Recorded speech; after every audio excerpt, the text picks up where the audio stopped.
and welcome to the Cook Memorial Public Library podcast, where we invite you to spend a few minutes with the staff at Cook Library. I'm Cindy Hammond, and I'm here with Andrea Larson, the manager of the Popular Services Department, and Heather Beverly, assistant manager of our Children's Department. Today we are here to discuss one of our favorite fangirl obsessions, Maggie Stiefvater and the Raven Cycle.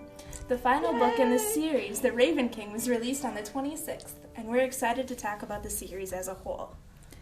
So we should probably start with what the Raven Cycle is, in case you aren't already a part of this obsession. Oh, that is where a to good start? question. Yeah, it's an epic saga. It's so many different stories pulled into one because it's both an emotional, interpersonal drama and then this fantastic fantasy element woven throughout.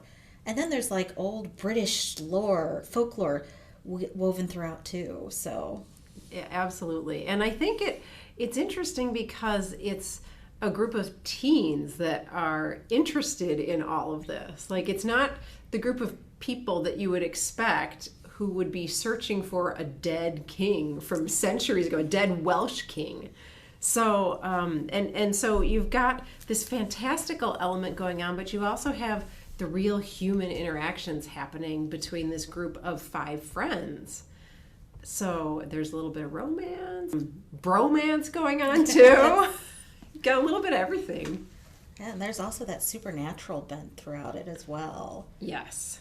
You know, there's not just magic, there's supernatural too. One thing with their friendship, though, is they don't start out as friends.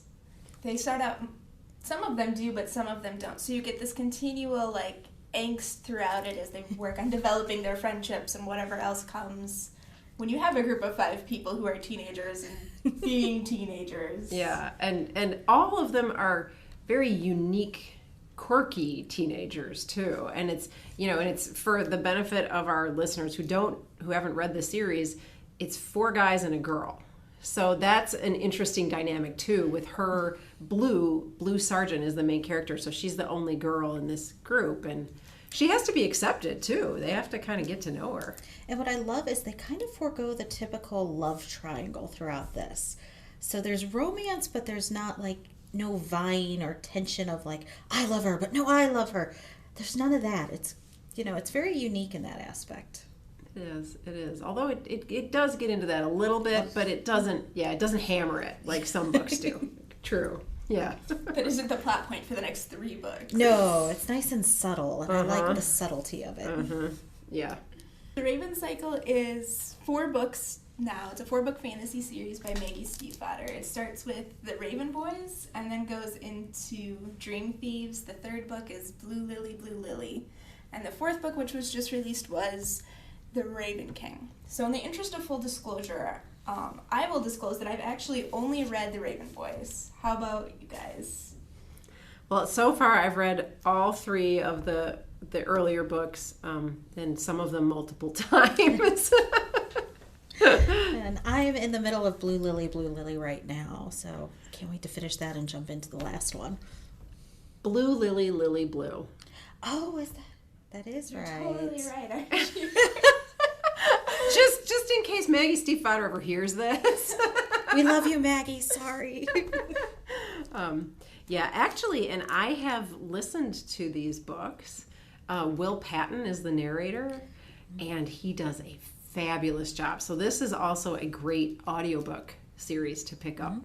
Yeah, I listened to the audiobooks too. One of the really, really neat things about the audiobook is that Maggie Stiefvater is also a musician. So in any audiobook, there's musical transitions between things, and the music in the audiobooks is all stuff that she's written.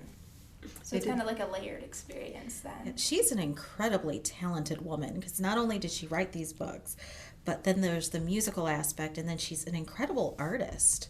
So if you go to her website, she often has character sketches of how she sees the characters in her minds, which is just incredible to look at.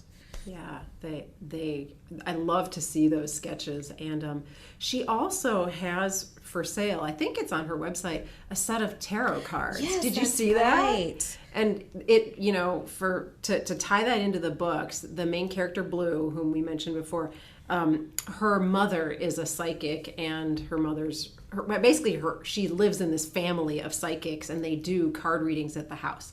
So that's why the tarot cards make sense with this book. But they're so cool. I almost bought them, but then I thought, what am I going to do with these? You'll predict the future of how the Raven King is going to end. Yeah. Oh gosh, Maggie has a blog post written about the ending of the Raven King. And no spoilers, but she says, and this is the quote, she says, when people get to the end of this book, I want them to want. I want them to finish this book and just want. Nothing specific, but so I'm a little nervous to read this last book. Well, there's been a lot of outcry about the Raven King because the Raven Boys, the first book in the series, opens with Blue getting this prediction that Gansey's going to die within the year. And so this would be the end of that. And so there's been a lot of question from a lot of people wondering whether Gansey's actually going to die. And if you actually look at Maggie Stiefvater's Tumblr or Twitter or anything where anyone can contact her, there are pages of people begging her not to kill Gansey. Oh man, that must be hard. You know, you've got your own creative vision, but then you have all these people going, no, don't, you know. Well, Gansey is a favorite of a lot of readers. Now, do you guys have favorite characters? Like, is there one that you're really rooting for in the book? I gotta say, I kind of love Ronan. After my own heart, Ronan's my favorite. Yeah, is it? I don't know. Maybe it's just the bad boy thing. Yes, Ronan is a bad boy, and he's got such depth to him, and the things that he does that no one knows about that kind of show that other side of him. Mm-hmm. He's a bad boy to the world, but we know he's good inside. Exactly. Well, I mean, just the way he nurtures the raven in the first book. Oh yes, he's got a pet raven. Yeah. He does, but the Raven's special. I'm not going to ruin it for you, but it's special. Right. You have Ronan, and then we've talked a little bit about Gansey, but then there's also Adam and Noah. Those are the other two boys that kind of round out that quartet. Yeah. Yeah, Adam's a really interesting character, too. He gets frustrating sometimes because he's incredibly stubborn. But, you know, he differs from the other boys in that he doesn't have a very privileged background. Gansey, Ronan, Noah all come from very wealthy families, and all the boys are at a private boarding school.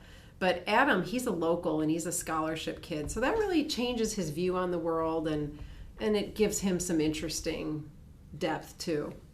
Yeah, he's not my favorite character, but I do really appreciate the depth of him. You know, you really understand where he's coming from, and he's got so much pride, and of all of them, he seems to have like the most to lose and the most to gain if they find the king.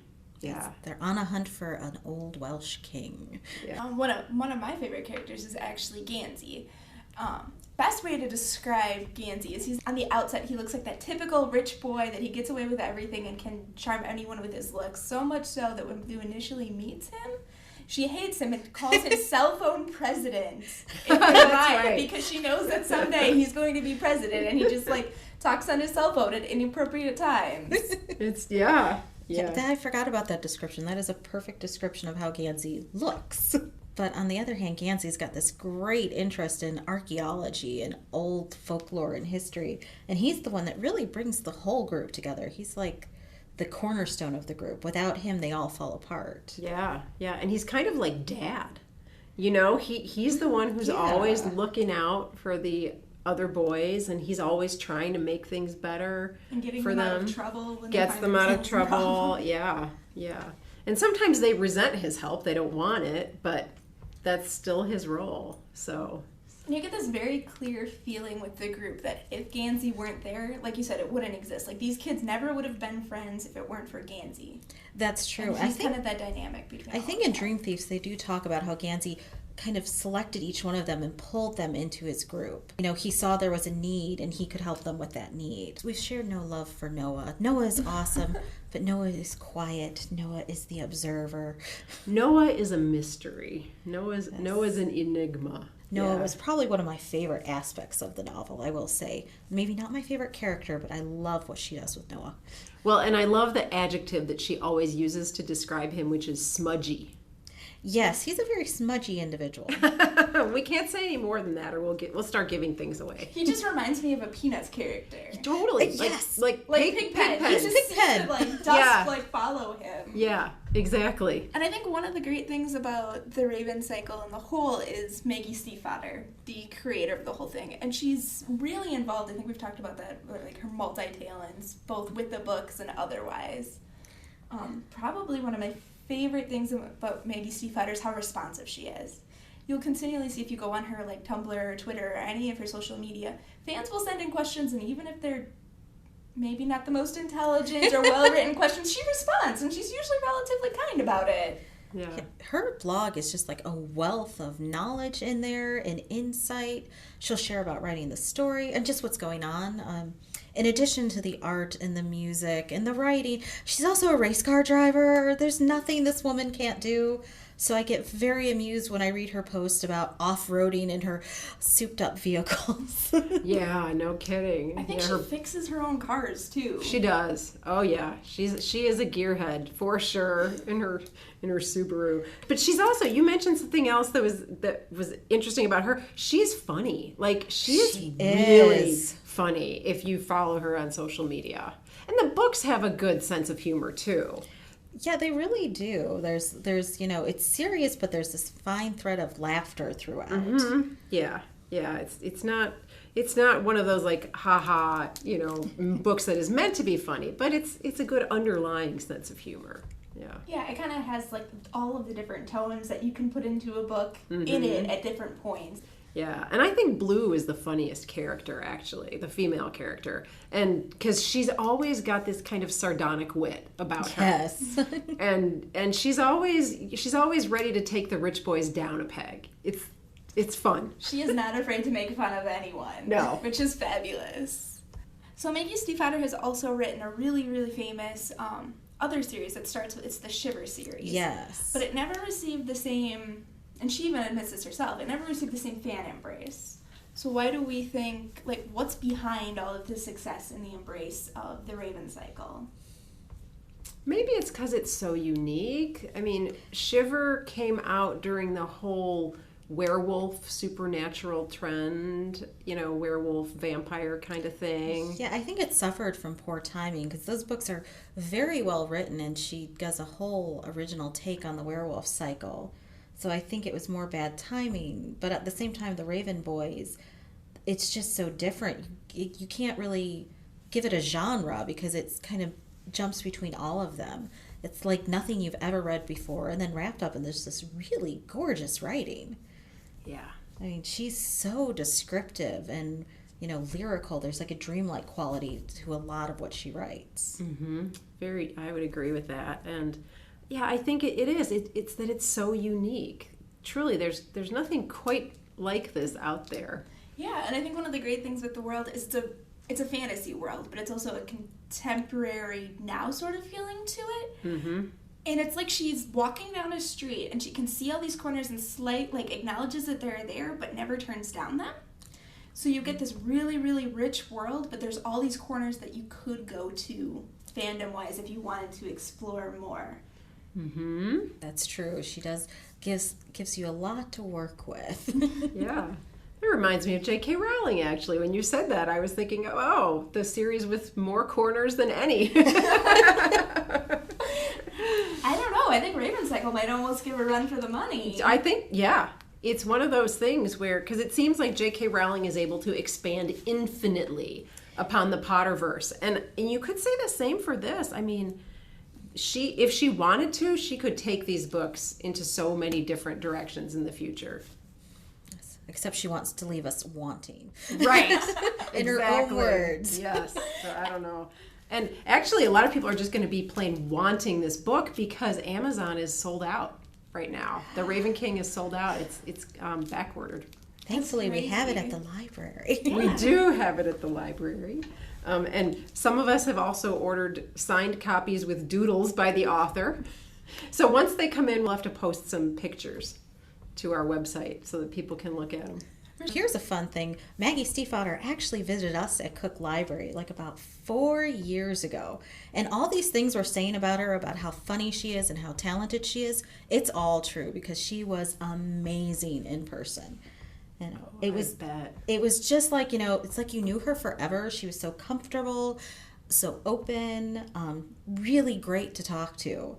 And, loved listening to her talk about race cars and about the Raven Boys, which actually just came out when she came. Wow. Come visit us again. Yeah. We'll fangirl all over. That's right. We will. Well, I'd like to thank Andrea and Heather for joining me on the podcast and indulging in some fangirling about the Raven Cycle. If you'd like to check out any of the Raven Cycle books or anything else Maggie Stiefvater has written, visit www.cooklib.org to explore our catalog, and be sure to visit shelflife.cooklib.org, the library blog where we post about books, local history, genealogy, and more. If you'd like to contact us, please feel free to send an email to webmaster@cooklib.org, and it would be fabulous if you'd be willing to share this podcast with your friends or leave us a rating on iTunes. Until next time, keep reading, keep watching, keep listening.